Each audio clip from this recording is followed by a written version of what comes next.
มื้อนี้หลานสาวปุ้มปุ้ยได้มีโอกาสไปเที่ยวเวียดนามเนาะอันนี้แม่นอยู่เกาะภูกวักอยู่ประเทศเวียดนามจะขี่กระเช้าลอยฟ้าเนาะลอยเบิ่งทะเลเบิ่งวิว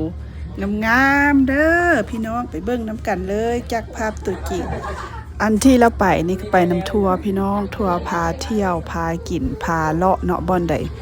อันงามๆเพิ่นก็พาไปเที่ยวหั่นนะอันนี้เพิ่นพาไปเกาะภูกวักวิวงามอยู่ได้เนาะพี่น้องเนาะน้ำทะเลก็รู้สึกว่าเขียวดีก็ขี่ข้ามไปเบื้องนั้นผู้หลานนี่อันที่เพิ่นไปนี่ไปกับไผปติไปกับทัวร์พี่น้องจะมีทัวร์อยู่เวียงจันทน์หั่นเนาะก็แล้วก็สิชวนหมู่เราไปกับทัวร์จ่ายบัตรเดียวแล้วเลยทั้งค่าโรงแรมค่ากินค่าอยู่ค่าที่พักค่ารถค่าเที่ยวครบเสร็จอยู่ในนั้นเลยพี่น้องเฮาบ่ฮู้บ่อนไปเพิ่นก็พาไปเป็นกรุ๊ปไปนำหมู่ไปกับทัวร์หลังจากขี่กระเช้าลอยฟ้าแล้วเพิ่นสิขึ้นไปชมวิวได้พี่น้องขึ้นหอคอยอันนี้สิขึ้นไปนี่ขึ้นไปสูงๆเพิ่นไปชมวิวกำลังเรียนแถวขึ้นเนาะสิขึ้นไปบ่อนอันสูงๆก็ยังอยู่ในหมู่เกาะภูกวักอยู่พี่น้องประเทศเวียดนามสิขึ้นไปชมวิวไปชมเบิ่งว่าเกาะภูกวักนี้จะมี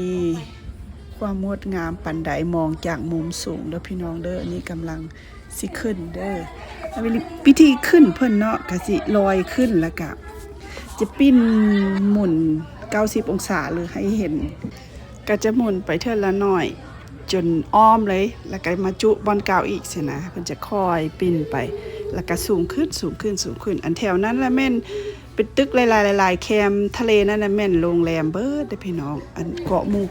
ภูกวักนี่ก็คือว่าเป็นเกาะที่โด่งดังอยู่ในประเทศเวียดนามเนาะคนก็จะมักมาเล่นมาเที่ยวแถวนี้จะมีบ่อนเที่ยวหลายนี่มันสวนน้ำเด้อพี่น้องเด้อสวนน้ำบ่อนอาบน้ำบ่อนลอยน้ำอันแถวนี้ก็จะแม่นเฮือนพักเฮือนเช่าเบิดแถวนี้เนาะเฮือนคนแท้ก็จะเขาเจ้าจะบ่อยู่แถวนี้บ่อนนี้มันบ่อนท่องเที่ยวเนาะดินก็จะแพงเขาเจ้าก็จะขายออกแล้วไปอยู่บ่อนใหม่ถ้าเป็นประชาชนเป็นเฮือนคนแถวนี้จะเป็นแบบโรงแรมเป็นบ่อนเที่ยวอันนี้เป็นบ่อนสไลเดอร์นี่บ่อนสไลเดอร์แล้วก็สิมีอันมิวเซียมมีหยังบ่อนดินกำลังสร้างขึ้นนะพี่น้องส่วนหลายแล้วประชาชนน่าจะขายดินตัวนี้แล้วก็ออกไปอยู่บ่อนใหม่เนาะเพื่อเอาเงินไปซื้อดินบ่อนใหม่ที่มันได้กว้างกว่าแถวนี้ก็เพิ่นก็สิอันขยายออกเป็นบ่อนท่องเที่ยวกำลังสร้างนี่ก็สิแม่นบ่อนท่องเที่ยวเบิดได้พี่น้องก็จะเป็นโรงแรมบ่อนช้อปปิ้งร้านอาหารอีหยังนะกำลังสร้างเนาะถ้าไผเคยไปก็สิฮู้เนาะอันหมู่เกาะภูกวักนี่ก็สิโด่งดังหลายเนาะแถวนี้แม่นโรงแรมบ่ได้สูงๆนี่เนาะอันที่ว่าเห็นต้นพร้าวหลายๆนี่ก็แม่นสวนต้นหน้าโรงแรมเขาเจ้าสวนหัดที่มีร้านอาหารมีหยังอยู่ข้างในนี่เนาะแล้วก็มีบ่อนท่องเที่ยวเต็มหมดงามๆภาพจากมุมสูงจะหมุนอ้อม90องศาเลยตอนนี้จะลงมาละจะลงขึ้นมาละค่อยลงละเด้ฮอดดินแล้วพี่น้องทักทายจากเกาะภูกวักประเทศเวียดนามเด้อหลานสาวปุ้มปุ้ยได้มีโอกาสไปเที่ยวเวียดนามเด้อไปกับทัวร์พาเที่ยวพากินเนาะอันนี้ก็แม่นว่าถ่ายเอาตัวเมืองโฮจิมินห์อยู่ประเทศเวียดนามเนาะเป็นเมืองหลวงของประเทศเวียดนามเด้อพี่น้อง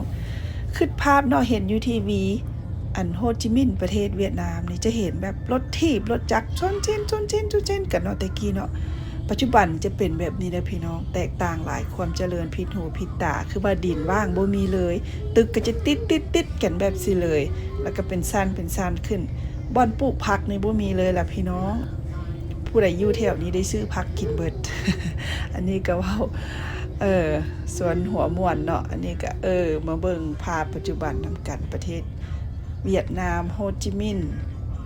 ความเจริญผิดหูผิดตาหลายจะบ่ได้เห็นรถถีบรถจักรจนเจนกันคืออยู่ทีวีตะกี้ละได้เดี๋ยวนี้นะประเทศข้าเจ้านี่ก็ถือว่าพัฒนาหลายไปไกลเลยแหละผู้ใดที่เคยมาประเทศเวียดนาม10 ปีหลังนี่จะรู้จักว่าปัจจุบันนี้มันบ่เป็นอย่างนั้นละเด้อตะกี้บ่คือตาหอยประเทศเวียดนามเดี๋ยวนี้ฮะเจริญหลายเลยแหละคันบ่บอกว่านี้แม่นประเทศเวียดนามเด้อก็จะบ่ฮู้ได้นี่ก็คิดว่าอยู่แถวฝรั่งเศสอยู่แถวอังกฤษอยู่แถวอเมริกาเมืองใดเมืองนึงรัฐใดรัฐนึงพุ่นนี่อยู่แถวฟลอริดาอยู่หยังบ่แม่นอันนี้เวียดนามเด้อพี่น้องเขาเจ้าเจริญหลายเด้อผิดหูผิดตา ถ่ายภาพนี่ก็คือว่าถ่ายจากรถทัวร์เนาะมันจะเลื่อมแว่นรถแดงแต่ก็เห็นภาพอยู่เนาะพี่น้องว่าประเทศเขาเจ้าบ้านเมืองเขาเจ้าเจริญขึ้นผิดหูผิดตาแตกต่างกันหลาย10 ปีหลังเนาะผู้ใดที่เคยไปประเทศเวียดนามก็จะรู้ว่าตะกี้โอ้การสัญจรรถถีบรถจักรชนด่ากันน้ำถนนหนทางเดี๋ยวนี้บ่เป็นแบบนี้แล้วเด้อมันเป็นแบบนี้แหละเดี๋ยวนี้